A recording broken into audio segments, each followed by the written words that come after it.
चलिए आप सबों को फिर से एक बार गुड मॉर्निंग। और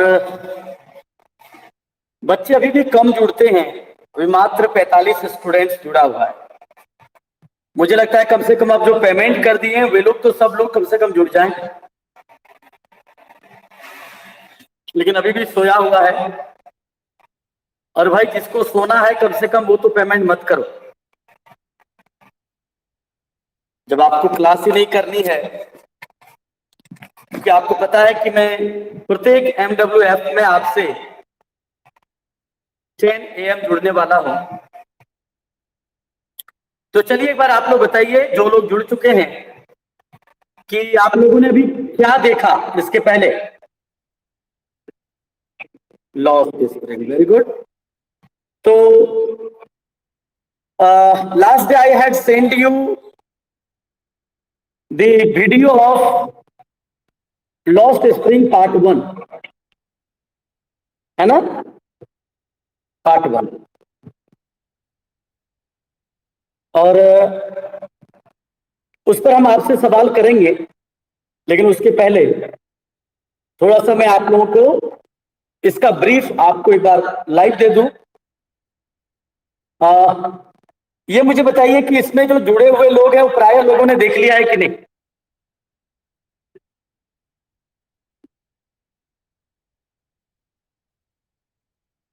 लो देखो, अब कौन ऐसा बात कर रहा है,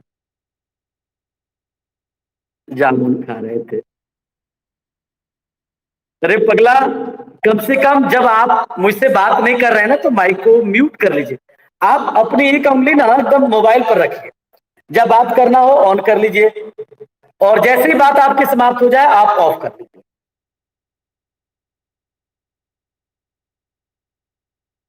मैंने तो कह दिया 10 बजे। 10 AM तो बराबर हमेशा ले रहे हैं 10, MWF 10 AM।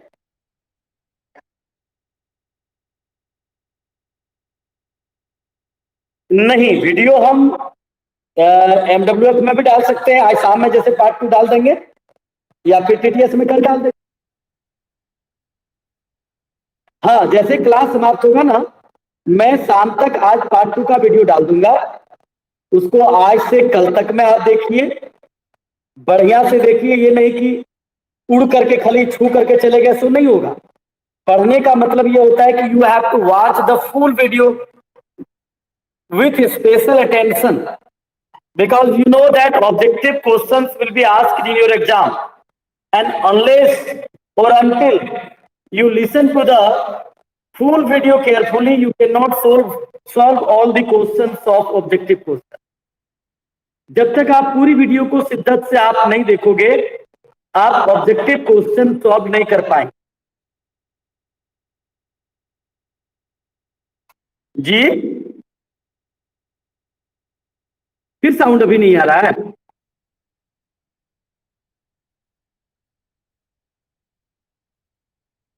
हाँ, आवाज, मैं तो एकदम बिल्कुल क्लासरूम में बैठा हूं, आप लोग देख भी सकते हैं, आज क्लासरूम में बैठा हूं, तो यहां तो नेटवर्क अच्छी पकड़ती है।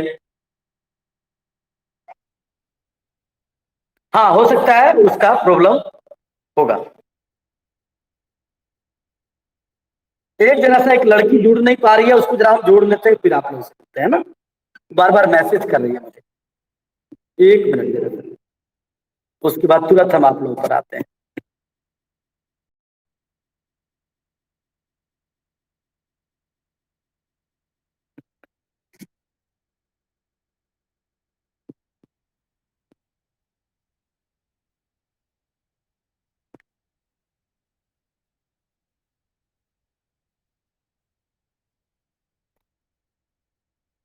कैसे उसको जोड़ा जाए, बड़ा मुश्किल है।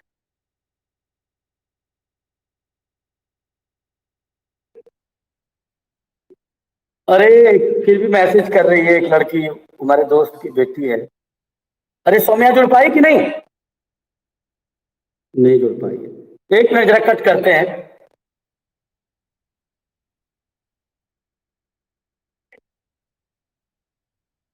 चलिए एक बार फिर से आप लोगों को गुड मॉर्निंग।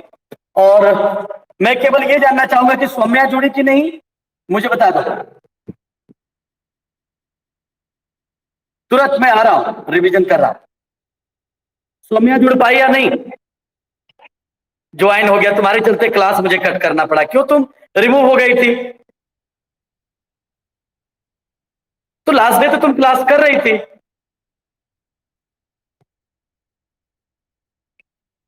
चलो ठीक है, ओके, थैंक यू।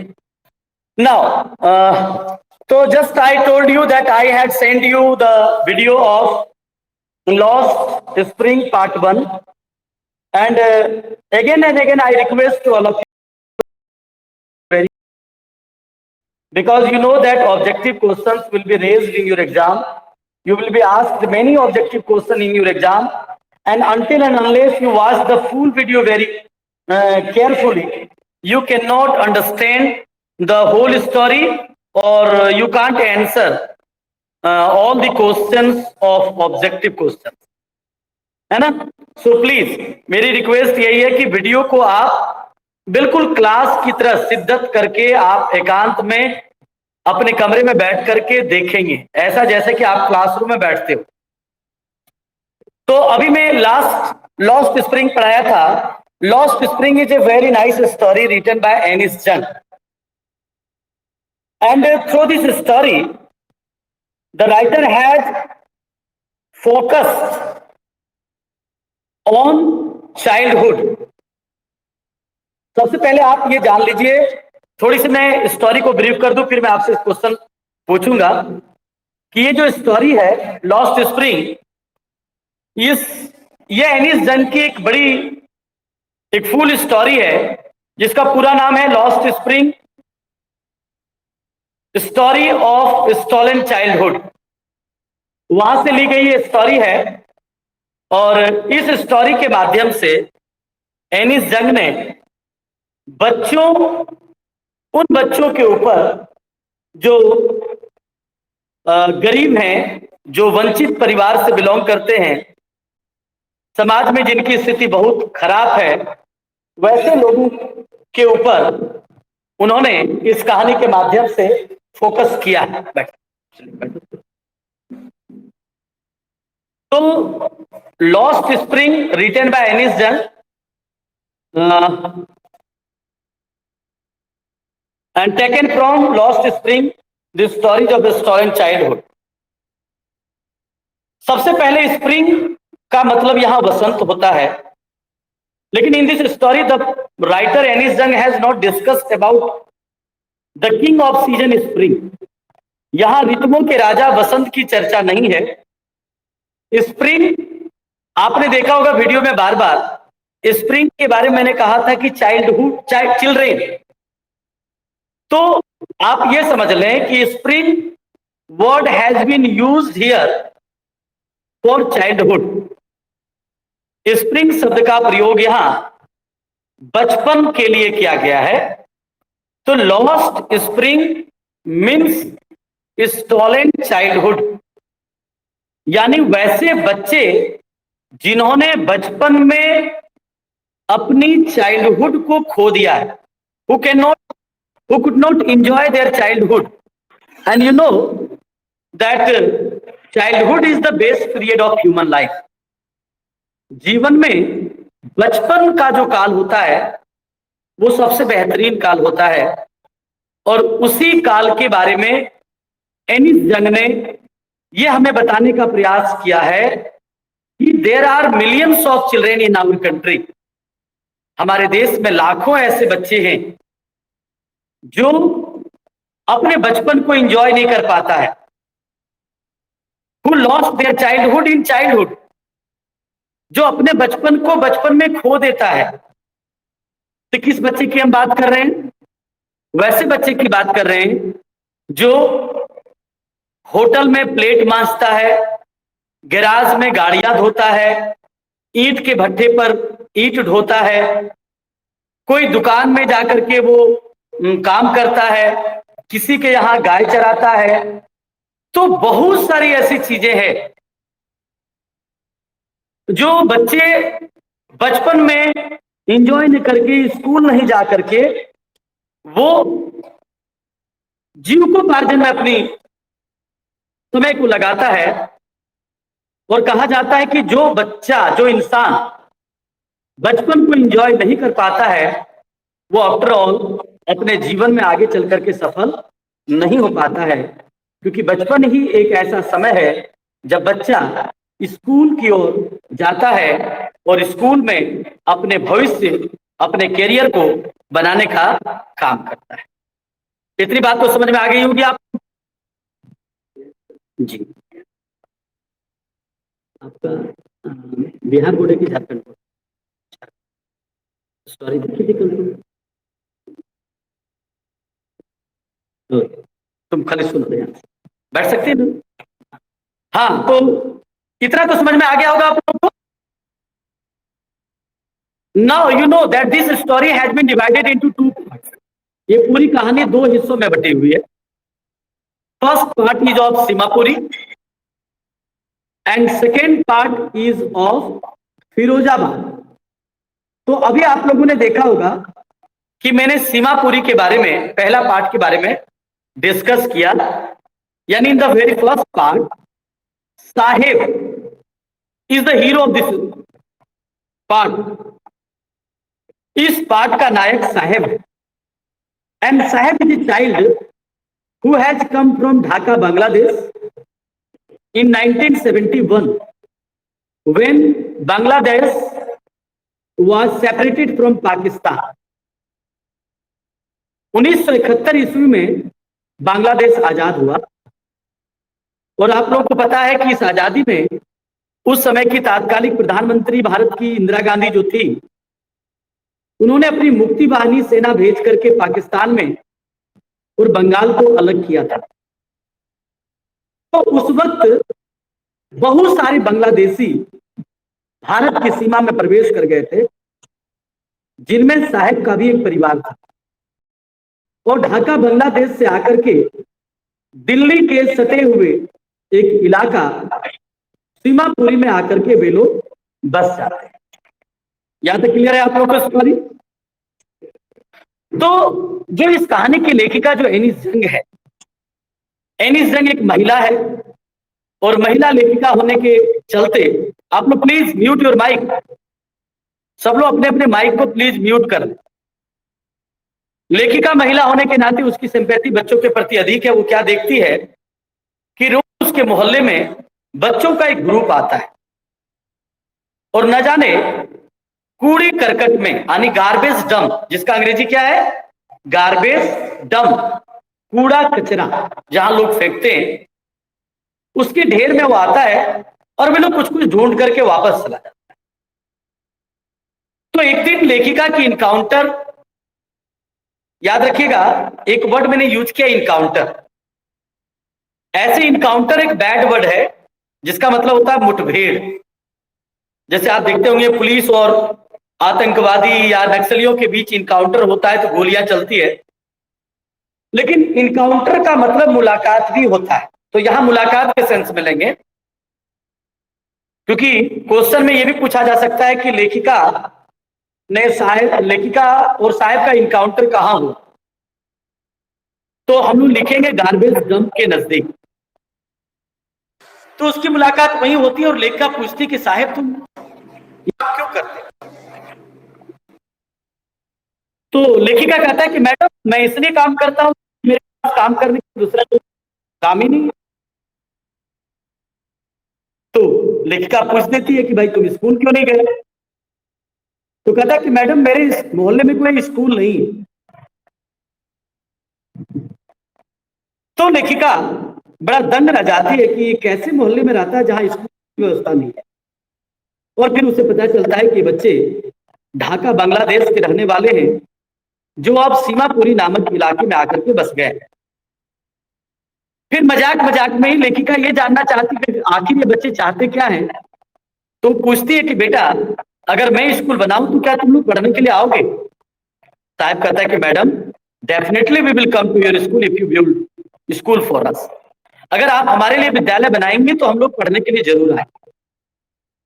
जबकि लेखिका का मकसद विद्यालय बनाना नहीं था, उन्होंने मजाक में ये सवाल। और फिर दोनों की मुलाकात होती है, दोनों अपने अपने घर चले जाते हैं। एक दिन लेखिका क्या देखती है कि वो जब जा रही है तो पीछे से साहब दौड़ता हुआ आता है और पूछता है कि madam, is your school ready? क्या आपका स्कूल तैयार हो गया? लेखिका बड़ा दंग रह जाती है कि मेरा मकसद तो स्कूल बनाना था नहीं, मैंने तो मजाक किया था। लेकिन ये गरीब बच्चे कितने भोले होते हैं, इन्हें शायद इस बात का भी पता नहीं चल पाता है कि मजाक और हकीकत में क्या अंतर है। लेकिन लेखिका उस वक्त बच्चे को ये कह करके टाल देती है कि to build a school takes a lot of time. School बनाने में काफी वक्त लगता है, थोड़ा वेट करो, अभी स्कूल बना नहीं है, ये कह करके बच्चे को टाल देती है। लेकिन लेखिका को अपने बात पर बड़ी शर्मिंदगी महसूस होती है कि मुझे इन बच्चों के साथ इस प्रकार का मजाक नहीं करना चाहिए, क्योंकि इन गरीब बच्चों के साथ न जाने कितने सारे लोग मजाक कर लेते हैं, कितने सारे लोग वादे करते हैं, लेकिन कोई इनका अपना वादा इन बच्चों के साथ पूरा नहीं करता है। और उसी दिन से एमिस जन का उन बच्चों के प्रति एक और विशेष लगाव हो जाता है। और फिर लेखिका का बार बार उन लोगों से मिलना जुलना होता है। फिर आप देखे होंगे स्टोरी में कि एक मुलाकात में लेखिका पूछती है कि तुम्हारा नाम क्या है? तो कहता है कि मेरा नाम साहेब है, फुल नेम मेरा साहेबे आलम है। तो लेखिका पूछ बैठती है कि मतलब तुम जानते हो? तो बच्चा कहता है नहीं मैडम, मुझे इसका मतलब पता नहीं है। तो लेखिका मन में ही सोचती है कि साहेबे आलम का मतलब होता है Lord of the universe, Lord of the universe, यानी जो दुनिया का मालिक। तो लेखिका मन में ही सोचती है कि इसके नाम का मतलब है तो ये दुनिया का मालिक है, लेकिन काम इसका कूड़ेदान में जाकर के कूड़ा चुनना है। यानी नाम के प्रति कितना विपरीत एक्टिविटी इस बच्चे का है। गरीबी की बेबसी ने इस बच्चे को इस प्रकार से विवश कर दिया है कि अपने जीव को उपार्जन के लिए इसे कूड़ेदान पर निर्भर रहना पड़ता है। तो ये सारी बातें आप लोगों ने देखा होगा।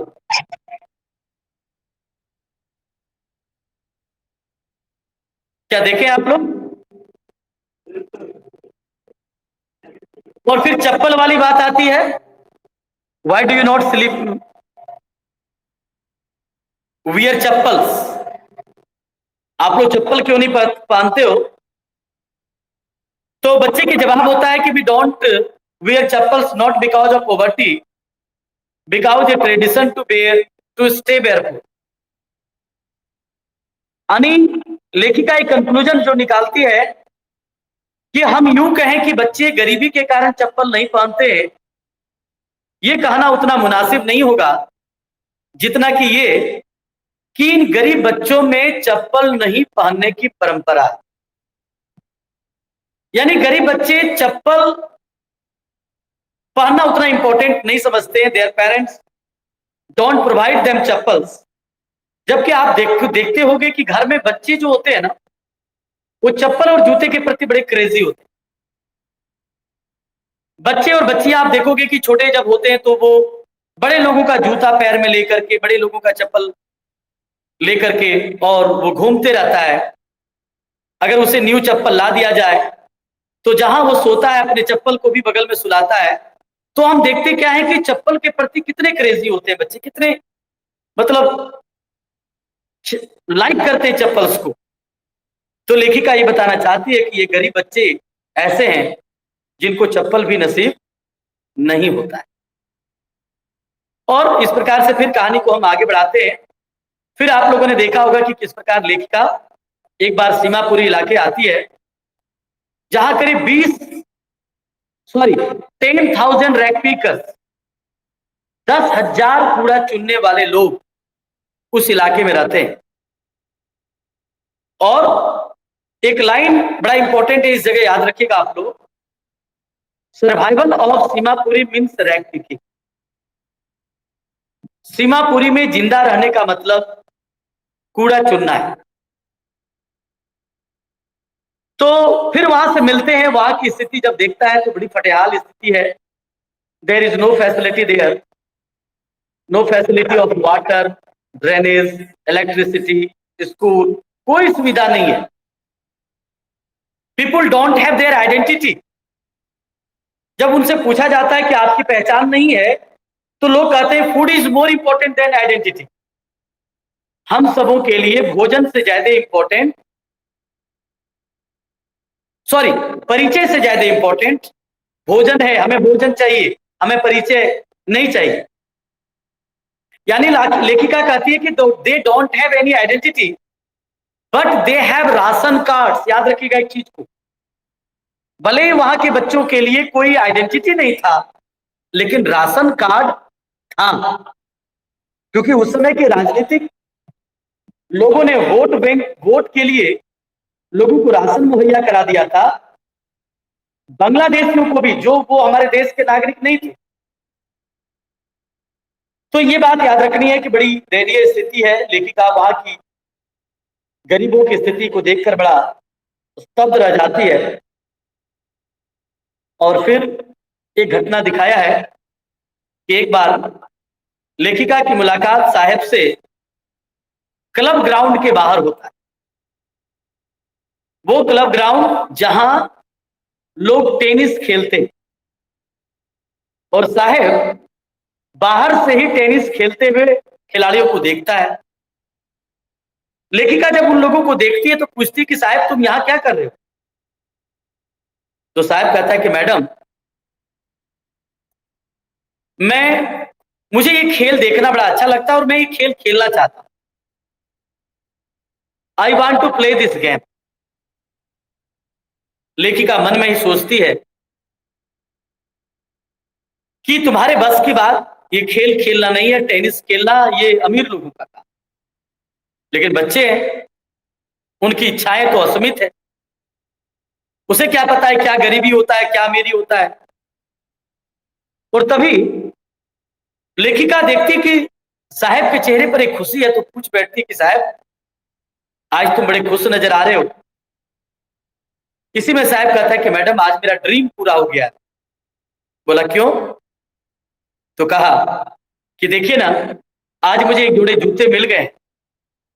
और लेखिका देखती है कि साहब एक रिजेक्टेड शूज, शायद किसी खिलाड़ी ने उसे फेंक दिया था या रिजेक्ट कर दिया होगा, जिसके सोल में होल है, छेद है, वैसे जूते को पहन करके भी साहब कहता है कि मेरा ड्रीम पूरा।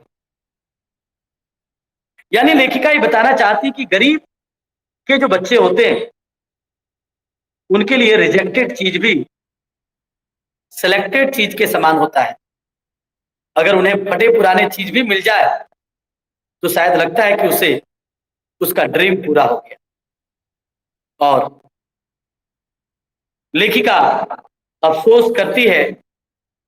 और फिर आप लोगों ने देखा होगा, इसी संदर्भ में मैंने उदीपी नाम के एक गांव का घटना बताया था, जहां एक पंडित का बेटा स्कूल जाते वक्त रोज भगवान से यही प्रार्थना करता था कि भगवान मुझे एक जोड़ा जूता या चप्पल दिला दे। और फिर किसी प्रकार जब उसके जूते और चप्पल हो गए तो उसके बाद स्कूल जाते वक्त मंदिर में जाता है और भगवान से कहता है कि भगवान आपने मुझे जूते चप्पल तो दिला दिए, इसकी रखवाली भी तुम करना।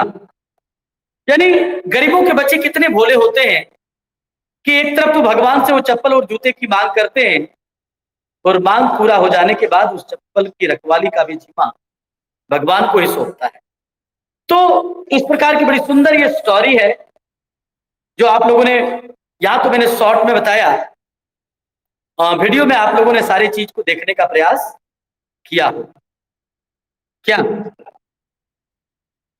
तो चलिए अब मैं कुछ सवाल आप लोगों से करूंगा और आप लोग मुझे बताइएगा कि क्या आप लोगों ने देखा।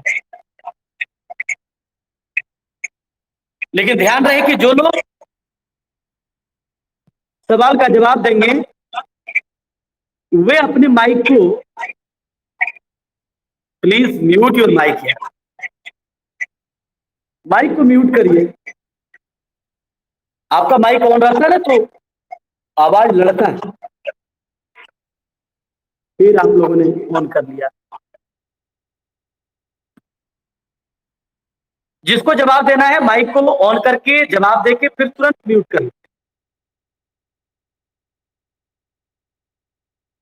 बताइए एनिस, जंग ने इस कहानी में किसकी चर्चा की?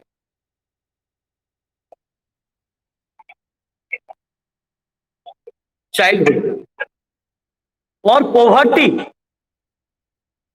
गरीबी, याद रखिएगा, है ना। यानी स्टॉलन चाइल्डहुड उन बच्चों के बारे में बताई है जिनका बचपन हो गया, जो बचपन को एंजॉय नहीं करता।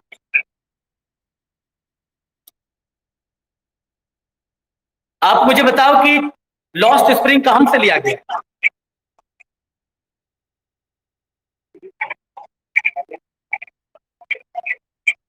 हिंदी में नहीं बताएंगे, ध्यान दीजिएगा। स्टोरीज ऑफ स्टॉलन चाइल्डहुड नामक बुक से लिया गया। ये कहानी कितने हिस्सों में बटी हुई है? कौन कौन?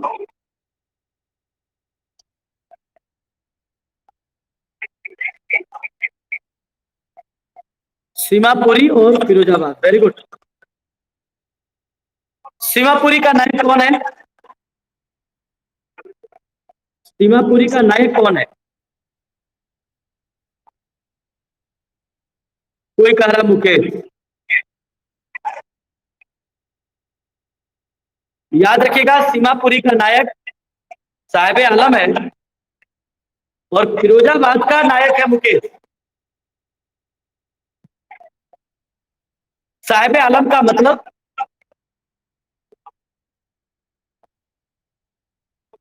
Lord of the universe. साहेब कहां का रहने वाला है?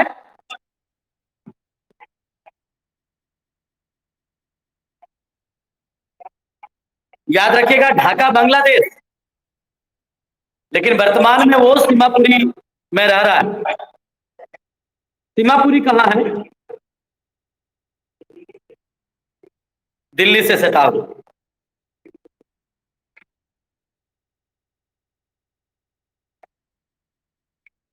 लेखिका की मुलाकात साहब से कहां होती है?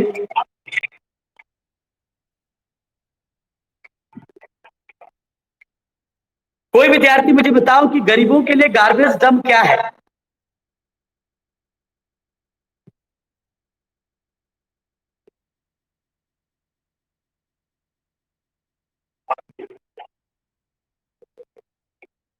Garbage dump for them is like gold, सोने के समान है।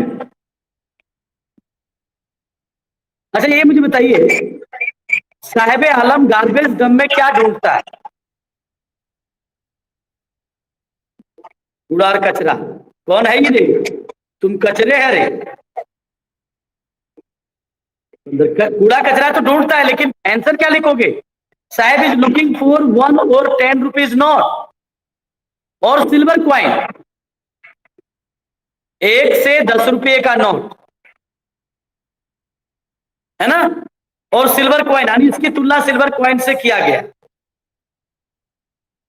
तो हम लोग एग्जाम में कूड़ा कचरा नहीं लिखेंगे, हम लोग लिखेंगे साहेब कूड़े कचरे में 1 और 10 रुपीज नोट ढूंढ रहा है।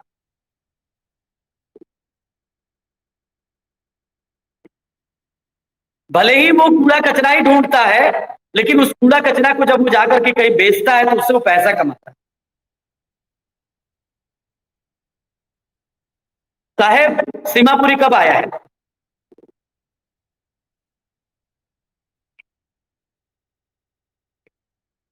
कोई मुझे बताइए क्यों आया है?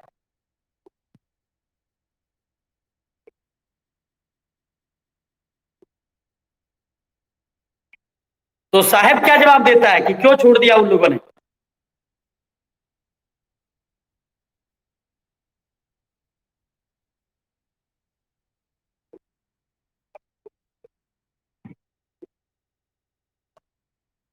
आप लोगों ने ध्यान दिया होगा, सीमापुरी जब जाती है लेखिका तो एक सवाल जब करती है तो कोई बताती है कि मैडम, भले ही हम लोग सीमापुरी में कूड़ा कचरा ढूंढते हैं, लेकिन कम से कम 2 वक्त की रोटी यहाँ नसीब हो जाती है। लेकिन हमें हमारे देश में हमारे बच्चे रात में पेट दर्द के कारण रोते थे, हम 2 वक्त की रोटी भी नहीं उन्हें मुहैया नहीं करा पाते थे, है ना। और हमारा घर द्वार सब कुछ, एक ऐसी आंधी आई जिसमें सब भाग गया, बुड़ गया, समाप्त हो गया।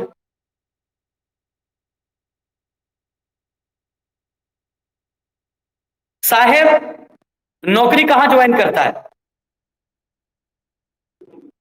वेरी गुड, ये बात अभी मैंने बताना भूल गया था। टी स्टॉल में वो नौकरी ज्वाइन किया था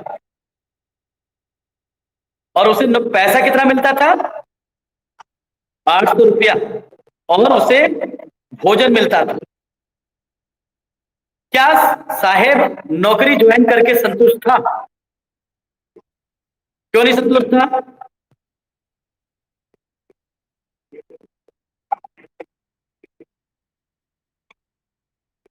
yes, Saheb was not happy working at tea stall because he has lost his freedom.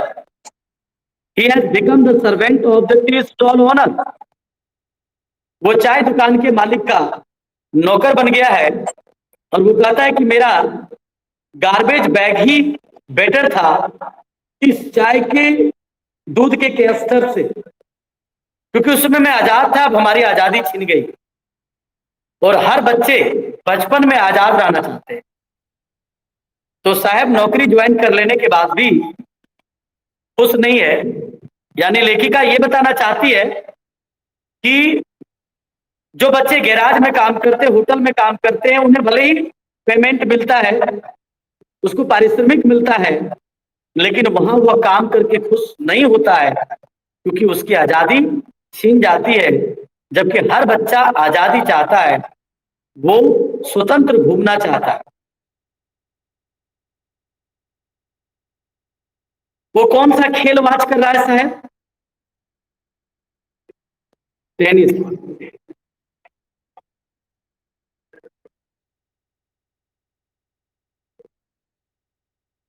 क्या बोल रहा है, फिर से बोलो।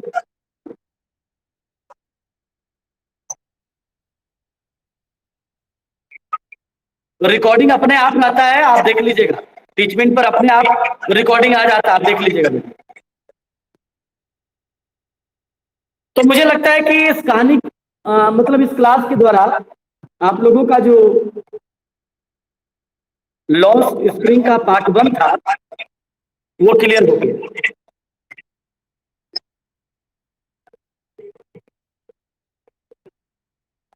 कितने साल से? इस चीज की चर्चा तो इसमें नहीं है।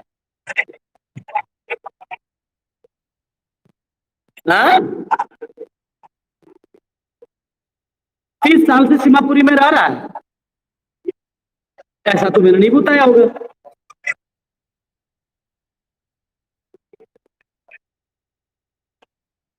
देखिए, देख लीजिएगा, हम भी देख लेंगे थोड़ा सा। लेकिन स्टोरी में इस प्रकार से चर्चा तो शायद है नहीं, फिर भी अगर होगा तो देख लेंगे, ठीक है ना। और कोई डाउट?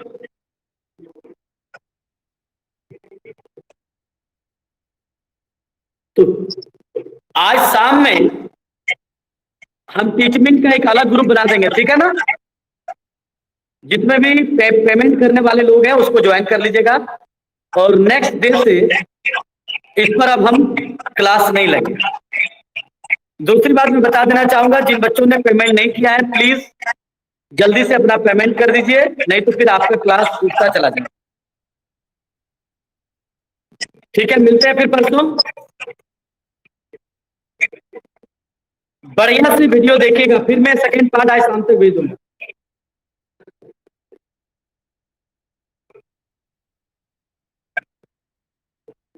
ये याद रखिएगा, मैंने क्लास स्टार्ट किया था फरवरी में, तो फरवरी, मार्च, अप्रैल, ये 3 का पेमेंट बहुत लोगों ने जमा कर दिया था। ये चौथा पेमेंट है।